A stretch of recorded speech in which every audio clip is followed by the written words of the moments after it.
자, 계속해서 이제 교환 계약에 관한 쟁점 설명드리겠습니다. 계약법 강론 파트에서 구체적으로 공부를 하게 되는 계약의 유형은요, 매매 계약하고요, 교환 계약, 그다음에 임대차 계약이라는 개념이 있게 됩니다. 그래서 이 교환 계약과 매매 계약의 차이는 매매 계약은요, 재산권의 이전이라고 하는 것과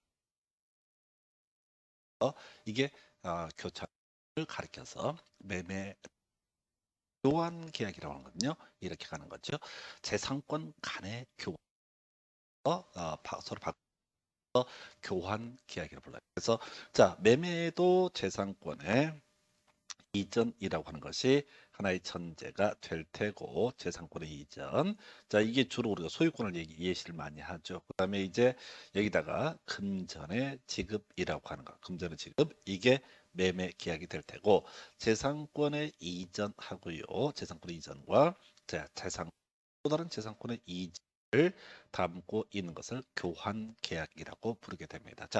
매매 계약, 교환 계약 공통점이요. 법적 성질을 다시 일단 낙성 계약입니다. 낙성 계약이라는 것을 시험 문제를 구성하는 요물 계약이다 이렇게 표시하지 않고 불요식 계약이다.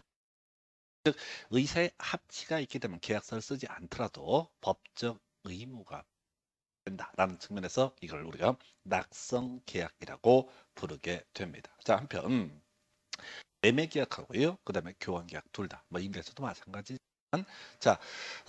낙성 계약에 있어서 그다음 단계로서 양당 교환 이걸 우리가 이름하여 쌍무 계약이라고 부르게 됩니다. 한편 매매 계약, 교환 계약, 임대차 계약의 한 유형. 교환 계약 파트에서는요.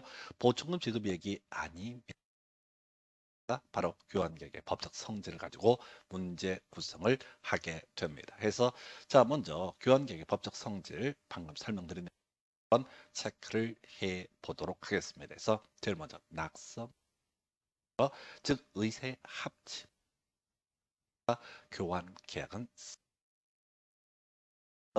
계약서 쓰지 않더라도 매매 계약 성립하듯이 계약서 쓰지 않더라도 바로 교환 계약은 성립하게 됩니다. 그래서 당사자 간 의사 합치가 있으면 계약은 성립하고 각 당사자 상대방 일정한 재산권을 법적 의무가 발생하게 됩니다. 이렇게 하나 설명드렸고요.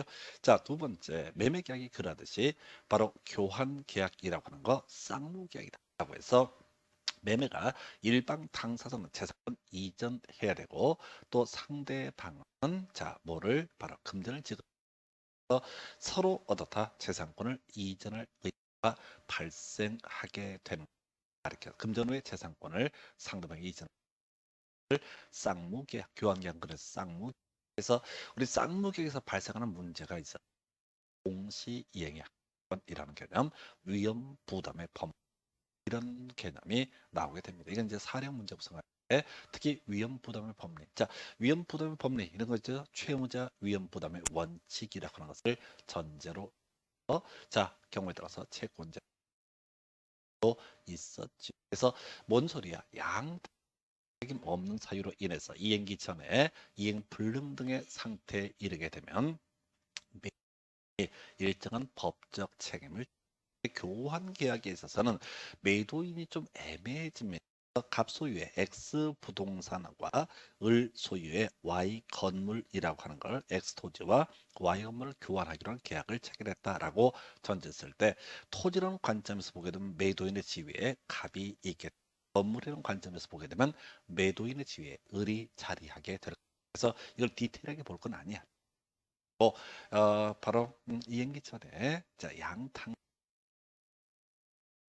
이행 불능의 상태에 이르게 되면 매도인 이런 식의 개념 이걸 우리가 채무자 위험 부담주의 이런 식으로 설명을 드린 바가 있습니다. 다만 시험 문제를 풀어갈 때는 뭐 양 당사자에게 책임 없는 사유 이게 위험 부담의 법리 교환계약의 법적 성질이 쌍무계약이니까 위험 부담의 법리에 관한 매매에 관한 매매에 있어서의 위험 부담에 관한 법리도 그대로 적용을 하게 이렇게 감만 잡으는데 이건 답을 뽑은 적은 없어요. 그러면 이제 답을 뭘 뽑느냐라고 했을 때 바로 유상계약이다. 그래서 낙성 계약이라는 파트에서 불요식 계약이라는 개념. 자, 요거 틀리게 뽑으려면 어떻게 된다? 요식 계약이라고 장난을 치게 되겠죠. 요식 계약 틀렸다. 이렇게 가야 될 테고 유상 계약에서 매매 관한 규정을 준용하게 된다. 그래서 매매 관한 규정이 몇 개가 있었죠. 예를 들어서 이런 게 있었습니다. 동일 기한의 추정이라고 해서 일방 당사자의 의무 이행 기간이 정해져 있으면 특별한 사정이 없는 한 그 기간 내에 일정한 채무를 이행해야 된다. 이런 식의 내용들. 그 다음에 이제 동일 장소라고 하는 것도 있었고요. 그 다음에 매매 비용이라고 하는 게 있었죠. 계약서 작성 비용이나 측량 비용 등은 당사로 약정이 없는 한.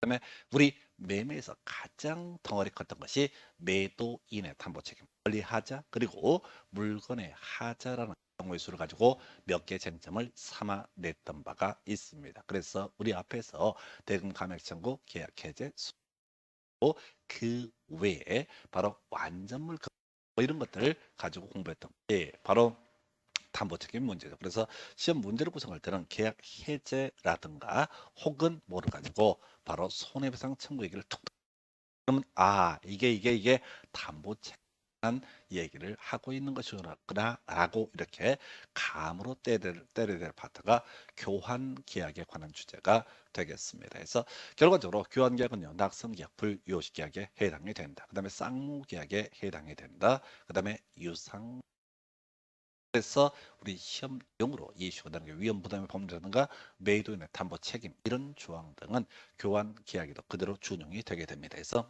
교환 계약의 법적 성질이라고 하는 거 하나의 출제 쟁점으로 보실 수가 있겠습니다. 그래서 자 이렇게 하나 이제 설명을 드렸고요. 그다음에 이제 그나마 교환 계약 파트에서 어렵게 구성하게 되는 것이 바로 보충금 지급 약정이라는 개념이 있게 됩니다. 자, 예를 들어서 갑 소유의 X 토지하고 을 소유의 Y 건물이라고 하는 것을 교환하기로 한 계약을 자, X 토지가 2억 정도의 가치가 있고 Y 건물이 1억 정도의 가치가 있다. 그래서 을은 Y 건물의 소유권을 갑에게 넘겨 적으로 1억 원의 대금을 지급하기로 한다라고 이걸 이름하여 보충금 지급 약정이라고 부르게 됩니다. 그래서 보충금 지급 약정에서 주요 이슈 보충금은 매매 대금액을 준용 그래서 우리 매매 계약에 있어서 매매 대금, 매수인이 매매 대금을 매도인에게 지급하지 않게 되면 매도인은 동시 이행 항변권이 인정되지 않는 이상 바로 계약 해지하고 손해배상 청구할 수 있게 됩니다. 자, 똑같은 논리 구조로 자 이렇게 보충금을 을이 갑에게 지급하기로 약정을 했던 이 사람이 대금을 지급하지 보충금을 지급하지 는 갑의 입장에서는 보충금을 지급하지 않는 것은 매매대금을 지급하지 않는 것과 똑같기 때문에 당연히 어떻다 교환 계약이라고 하는 것을 해제할 수 있다. 자, 요거는 헷갈리는 게 뭐냐면 계약금 계약이라는 부분과 문제가 되죠. 그래서 갑 소유의 X 부동산에 대해서 매매대금 1억으로 해서 을과 매매 계약이 성립하게 됩니다. 해서 매매대금 1억 그리고 이제 계약금 얘기를 해야 되죠. 계약금을 1,000만 원을 지급하기로 한다라고 이렇게 약정이 돼 있다고 한번 전제를 해 보겠습니다. 자, 만약에 을이 갑에게 계약금 지급하기로 하고 집에 가서 인터넷 뱅킹으로 보내드릴게요 라고 해서 계약금을 1,000만 원을 지급하지 않았다라고 하면은 이때는 계약금 계약이 성립하지 계약금 계약이 성립하지 않다라는 얘기인 즉슨 자 해약금면 계약 해제라는 문제가 발생하지 않 이렇게 해석을 해야 돼. 계약금을 지급하지 않았을 때 자, 우리가 이 계약금 계약이라는 것은 매매 계약이 종된 계약이라고 그랬어요. 그래서 매매 계약이 실효가 되면 계약금 계약도 효력을 잃게 된다. 이렇게 설명을 드렸어요. 그 얘기는 뭐냐면 계약금을 지급하지 않았다고 해서 매매 계약 자체를 해제할 수 있는 것은 아니다. 이렇게 해석을 하게 됩니다. 다시요. 자, 지금 보충금을 지급하지 않게 되면 교환 계약 자체를 해제할 수 있습니다. 매매에 있어서 매매대금 지급하지 않으면 매도인이 바로 매매계약 자체를 해제할 수 있듯이 자 바로 이 챕터에서도 맞아요. 요거에 비교해서 계약금을 지급하지 않았다고 해서 계약금 지급 약정을 해지하고 손해배상을 청구하는 건 별개의 문제로 바로 매매계약을 해지할 수 없다. 요 얘기하고 헷갈리게 돼 있습니다. 먼저 정리해 보고 나서 다시 비교해 보겠습니다. 그래서 자 보충금에 대해서는 매매 대금에 관한 규정을 그대로 준용 라고 이렇게 선언을 하게 됩니다. 그래서 자 먼저 당사자 일방이 금전 외 재산권 이전 외에 금전의 보충 지급을 약정할 때 그 금전에 대해서는 매매 대금에 관한 규정을 준용한다 이렇게 되어 있습니다. 그래서 결과적으로 여기서 나오는 해석의 문제 바로 교환계약의 해제라는 것이 나오게 됩니다. 그래서 보충금을 지급하기로는 계약 당사자가 보충금을 지급하지 않았을 때 이때 그 상대방 교환계약 자체를 해지할 수 있다. 다시 갑시다. 지금 계약금 지급 약정, 계약금 교부 약정을 하고 계약금을 교부하지 않았을 때 이때는 매매계약 자체 해제할 수 없습니다. 자, 매매계약을 해제하기 위해서는 매수인이 매도인에게 매매대금을 지급하지 않았을 때는 뭘 할 수 있다? 매매계약을 해제할 수 있지만 계약금을 지급 바로 매매계약을 해지할 수는 없습니다. 자 한편 보충금은 매매 대금에 관한 규정을 준용한다.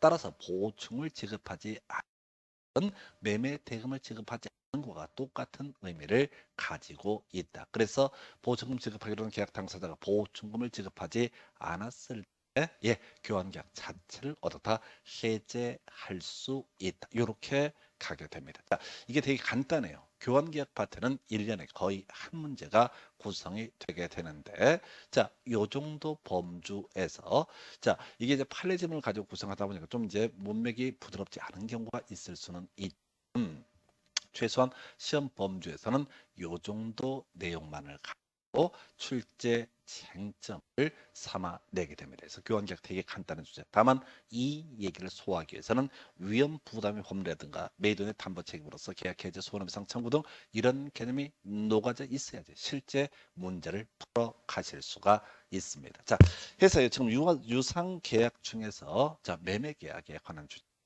교환 계약에 관한 주제 보셨고요. 자, 다음 시간에 이제 우리가 공부하게 될 주제는 임대차에 관한 주제를 가지고 하게 될 겁니다. 그리고 민사법으로서 주택 임대차 보호법하고요. 상가 건물 임대차 보호법이라고 하는 개념까지 해서 공부를 하게 될 거예요. 이번 시간은요. 교환 계약에 관한 주제까지 다음 시간에 임대차부터 이어가겠습니다. 자, 수고하셨습니다.